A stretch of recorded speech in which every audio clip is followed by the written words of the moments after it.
오늘 제가 설교를 준비를 했지만 저는 어제 민도누 목사님 말씀을 제가 다시 제 방식으로 요약해 드리는 것으로 제 설교를 대신하려고 합니다. 왜냐하면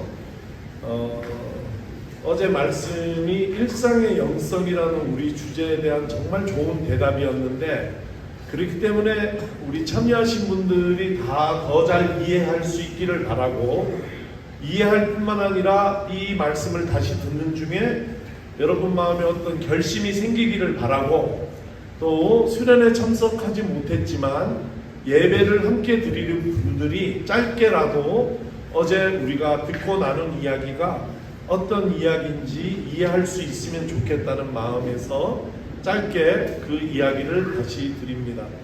리베야, 여기 와.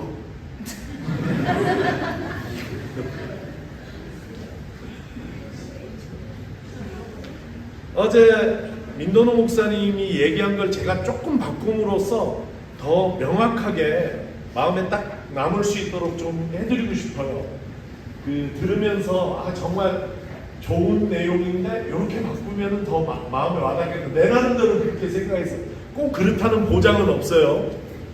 그러나 이 일상의 영성을 위해서는 이 세 가지를 하라, 이렇게 얘기를 한 것이에요.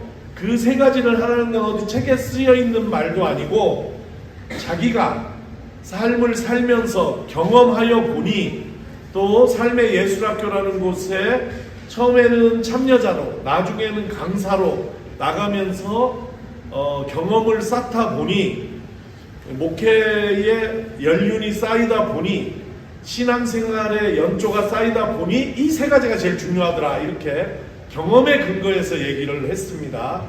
이건 굉장히 중요한 얘기예요. 목사가 살아본 얘기를 하는 게 좋아요. 자기가 살아보지도 않고 어디서 들은 얘기, 읽은 얘기, 챗 GPT가 하는 얘기 해서 그 생명력이 없거나 약하거든요. 근데 민도누 목사는 그 일을 위해서 정말 부단히 노력을 했다는 걸 누구보다 제가 잘 알고 있습니다. 그래서 이 말이 한 구도자의 진지한 그 고민의 결과가 결코 시시하게 여겨져서는 안 된다, 이렇게 생각이 듭니다. 첫 번째는 말씀을 반복하라 이거예요. 그냥 말씀을 반복해서 떠올려라 그랬는데, 떠올려라 이렇게 할 필요 없어요. 말씀을 반복하라. 테필라라는 설교를 한 적이 있는데 기억할지 모르겠습니다. 유대인들이 가죽으로 만든 조그만한 가죽통에 말씀을 넣고 이마와 손에 묶고 다닙니다. 그 말씀은 신명기 6장 8절 말씀에 의한 것이에요. 당신들은 따라하십니다. 당신들은 그것을 손에 메어 표로 삼고 이마에 붙여 기호로 삼으십시오. 예, 이게 테필라네요. 그래서 이마에, 손에 메고 이마에 붙여서 표와 기호로 삼으라, 이런 정도인데, 우리 교회가 또 얼마나 좋냐면 아침마다 오늘의 말씀이 나가요. 나는 솔직히 얘기해서 좋아요 몇 명 눌렀나 꼭 봐요. 내가 솔직히 15명만 눌러도 마음이 좋아. 근데 때로는 10명도 안 눌러서 슬퍼요, 그날 하루 종일. 그 왜 어렵게 성경을 기도 중에 성경 읽는 중에 제가 그 말씀을 올려드리면 이게 좋잖아요. 말씀을 거듭거듭 묵상하라는 얘기인데, 거듭거듭 묵상하는 말씀을 여러분이 어떤 시스템을 가지고 찾아도 좋지만, 오늘의 말씀을 그렇게 하루 종일 한번 묵상하는 것도 좋지 않습니까? 토요일 날 아침에 올려드린 말씀이 무엇입니까? 항상 기뻐하라, 끊임없이 기도하라, 모든 일에 감사하라. 예, 3번역 그렇게 올려드렸는데, 이런 말씀을 정말 민도누 목사 얘기해서, 민도누 목사는 헷갈려 손등에다가 그 성구를 써갖고 다니거든요. 그러니까 태필란 대신해서 여기에 볼펜으로 말씀을 써서 다니는 그 열심, 그 정성으로 하루에 한 구절 정도를 외워보는 것도 좋겠다. 그래서 어제 민 목사 얘기했듯이 인생의 위기에 닥쳤을 때, 인생의 어려움, 인생의 어떤 고비, 인생의 질문의 순간에 하나님의 말씀이 내게 떠올라 답이 될 수 있도록, 그것이 우리 삶의 기둥이 되고 기준이 될 수 있도록 하는 것이 좋겠다 하는 것이 첫 번째 얘기입니다. 그렇게 하시겠습니까? 갑자기 물어서 대답을 놓친 분도 있어서 다시 한번 여쭙는데 그렇게 하시겠습니까? 네. 그래서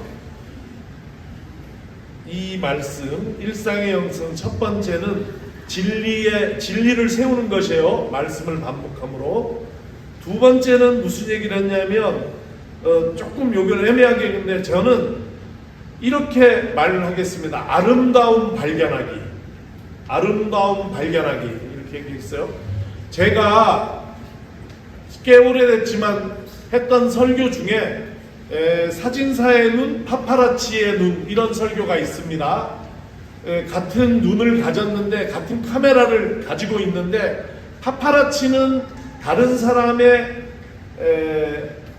수치스러운 면, 어두운 면 이런 것들만 찾는 눈을 가지고 있는 것이에요. 그걸로 돈벌이를 하고 있어요.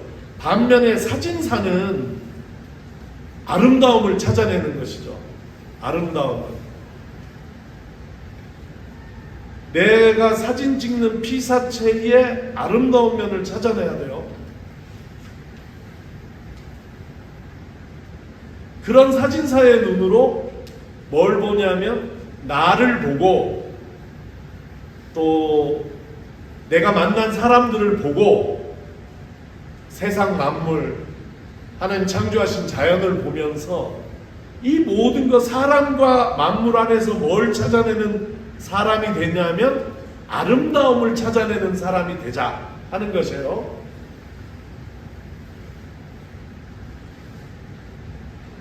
그리고 굉장히 인상적인 얘기가 그 아름다움이라는 것은 하나님이 하시는 일이다 이렇게 얘기합니다.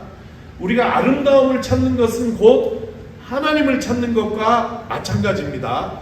그러므로 여러분 누구를 만나든지 그 사람의 아름다움을 찾는 눈을 연마하시기를 바라고 또 그 눈을 내 스스로에게 돌려서 나를 너무 부정적으로 보지 마시고 내 안에 숨겨져 있는 하나님이 지으신 창조물이기 때문에 내 안에 아름다운 면들이 분명히 많이 있다 하는 것을 여러분 마음에 확신하고 여러분 스스로의 아름다움을 매일매일 찾아내는 그런 눈을 연마하시기를 바랍니다.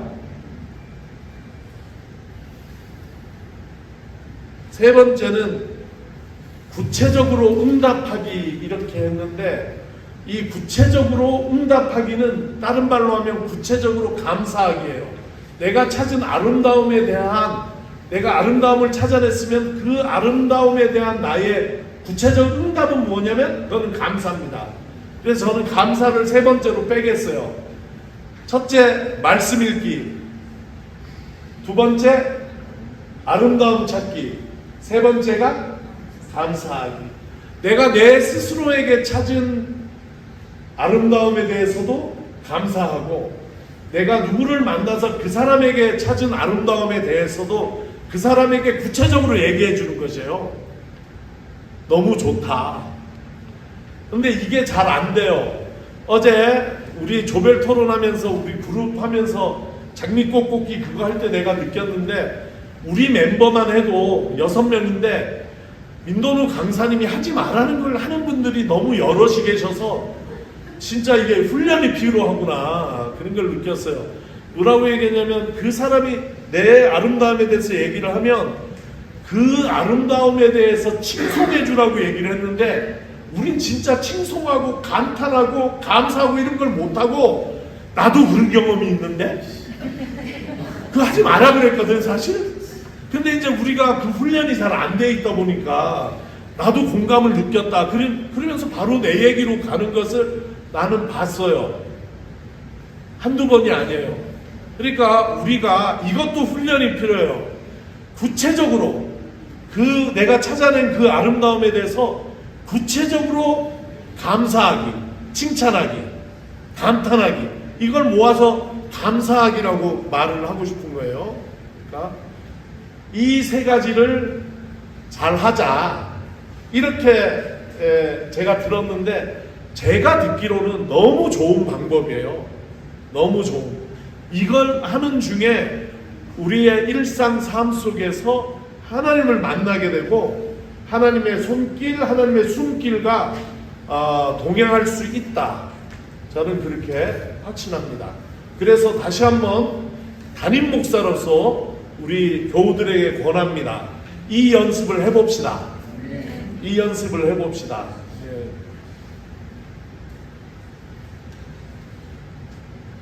따라하십니다. 말씀, 아름다움, 감사. 이렇게 키워드로 딱 기억하자고요. 말씀, 아름다움, 감사. 이렇게 기억을 해보자고요. 이게 향하는 목표가 평화라고 얘기했습니다. 평화.